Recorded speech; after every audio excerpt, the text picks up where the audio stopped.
ನಮಸ್ಕಾರ ವೀಕ್ಷಕರೇ, ನಾನು ನಿಮ್ಮ ಪ್ರೀತಿಯ ಸಂತೋಷ್. ಮನೆಯಲ್ಲಿ ಗ್ಯಾಸ್ ಖಾಲಿಯಾಗಿ ನೀವು ಉಪವಾಸ ಕೂತಿದ್ದೀರಾ? ನೀವು ಬುಕ್ಕಿಂಗ್ ಮಾಡಿದ ಗ್ಯಾಸ್ ನಿಮ್ಮ ಮನೆಗೆ ಸಮಯಕ್ಕೆ ಸರಿಯಾಗಿ ಸಿಗುತ್ತಿಲ್ಲವೇ? ನಿಮ್ಮ ಹೋಟೆಲ್ಗೆ ಕಮರ್ಷಿಯಲ್ ಸಿಲಿಂಡರ್ ಬಾರದೆ ನೀವು ಹೋಟೆಲ್ ಮುಚ್ಚುವ ಭಯದಲ್ಲಿದ್ದೀರಾ? ನಿಮಗೆಲ್ಲರಿಗೂ ಯೂಸ್ ಆಗುವಂತಹ ಇಂಟ್ರೆಸ್ಟಿಂಗ್ ಸ್ಟೋರಿ ಹೇಳ್ತೀನಿ, ಬನ್ನಿ. ಎಸ್ ವೀಕ್ಷಕರೇ, ಒಂದು ಸಮಯದಲ್ಲಿ ಕಾಲಕಸವಾಗುತ್ತಿದ್ದ ಸಿಗಡಿ ಈ ಸಮಯದಲ್ಲಿ ಎಲ್ಲರ ಮುಖದಲ್ಲಿ ನಗು ತರಿಸುವ ಆಯುಧ. ಎಸ್, ಬನ್ನಿ, ಈ ಸಿಗಡಿಯನ್ನು ಯಾವ ರೀತಿ ರೆಡಿ ಮಾಡಬೇಕು, ಆ ರೀತಿ ರೆಡಿ ಮಾಡಿದಾಗ ಫಲಿತಾಂಶ ಯಾವ ರೀತಿ ಇರುತ್ತದೆ ಅನ್ನೋದನ್ನು ಪಿನ್ ಟು ಪಿನ್ ನೋಡ್ಕೊಂಡು ಬರೋಣ, ಬನ್ನಿ. ಎಸ್, ಇದಕ್ಕೆ ಮೊದಲನೇದಾಗಿ ಮರದ ಪುಡಿ ಬೇಕು. ಅದು ಯಾವ ರೀತಿ ಇರಬೇಕಂದ್ರೆ ಡಸ್ಟ್ ರೀತಿಯಲ್ಲಿ ಪುಡಿ ಪುಡಿಯಾಗಿರಬೇಕು. ನೀವು ನೋಡ್ತಾ ಇದ್ದೀರಾ ಯಾವ ರೀತಿ ಪುಡಿಯಾಗಿದೆ ಅಂತ.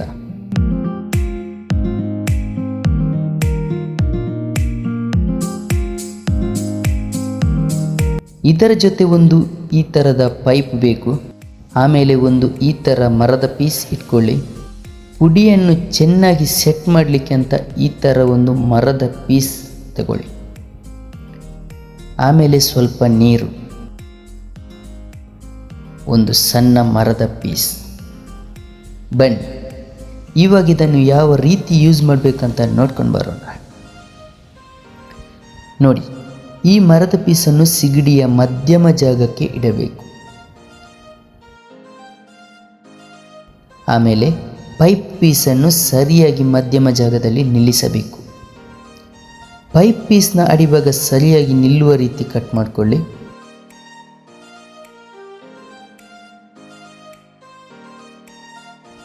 ನೋಡಿ ಯಾವ ರೀತಿ ನಿಂತಿದೆ ಅಂತ.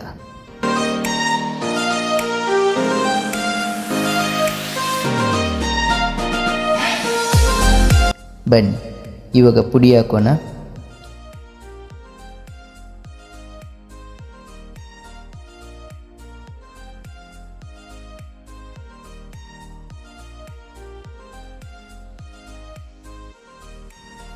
ನೋಡಿ, ಅರ್ಧ ಸಿಗಡಿ ತುಂಬುವಷ್ಟು ಮರದ ಪುಡಿಯನ್ನು ಹಾಕ್ಕೊಳ್ಬೇಕು. ಆಮೇಲೆ ಅದನ್ನು ಕೈಯಲ್ಲಿ ಸೆಟ್ ಮಾಡಿಕೊಳ್ಬೇಕು. ಅದಕ್ಕೆ ಸ್ವಲ್ಪ ನೀರನ್ನು ಚಿಮ್ಮಿಸಿ, ಜಾಸ್ತಿ ಹಾಕಬೇಡಿ. ನೋಡಿ, ಇವಾಗ ಮರದ ಪೀಸಿಂದ ಚೆನ್ನಾಗಿ ಸೆಟ್ ಮಾಡ್ತಾ ಬರಬೇಕು.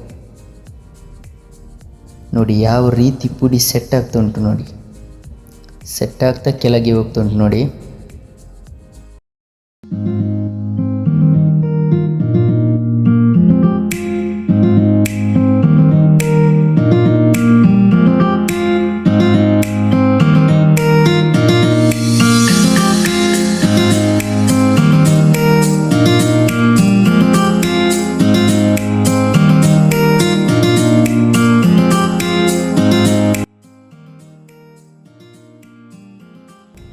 ನಂತರ ಮತ್ತೆ ಅದೇ ರೀತಿ ಪುಡಿಯನ್ನು ತುಂಬಿಸಬೇಕು. ನೋಡಿ, ಸಿಗಡಿ ಫುಲ್ ಆಗುವಷ್ಟು ತುಂಬಿಸಿ.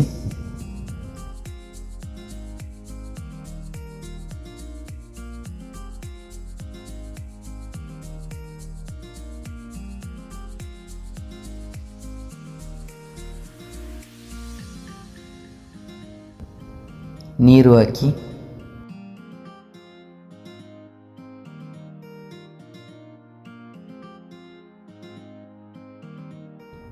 ಚೆನ್ನಾಗಿ ಮರದ ಪೀಸಿಂದ ಸೆಟ್ ಮಾಡಿಕೊಳ್ಳಿ.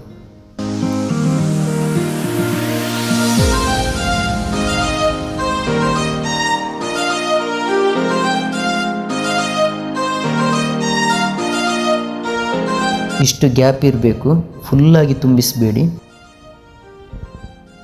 ಇಷ್ಟೇ ಫ್ರೆಂಡ್ಸ್. ಆಮೇಲೆ ಪೈಪ್ ಪೀಸ್ ಮತ್ತು ಮರದ ಪೀಸನ್ನು ತೆಗಿಬೇಕು. ಬನ್ನಿ, ಇವಾಗ ಇದರ ರಿಸಲ್ಟ್ ನೋಡ್ಕೊಂಡು ಬರೋಣ. ನೋಡಿ ಯಾವ ರೀತಿ ಎಣ್ಣೆ ಕೊತ್ತ ಕುದೀತಾ ಉಂಟು. ನೋಡಿ, ಕೇವಲ ಒಂದೇ ಒಂದು ಕಟ್ಟಿಗೆ ಅಷ್ಟೇ. ಎಷ್ಟು ಚೆಂದ ನೋಡಿ, ಯಾವ ಸಿಲಿಂಡರ್ಗೂ ಕಮ್ಮಿ ಇಲ್ಲ. ಓಕೆ ಫ್ರೆಂಡ್ಸ್, ನಿಮಗೆಲ್ರಿಗೂ ಈ ವಿಡಿಯೋ ಹೆಲ್ಪ್ ಆಗಿದೆ ಅಂದ್ಕೊಳ್ತೀನಿ.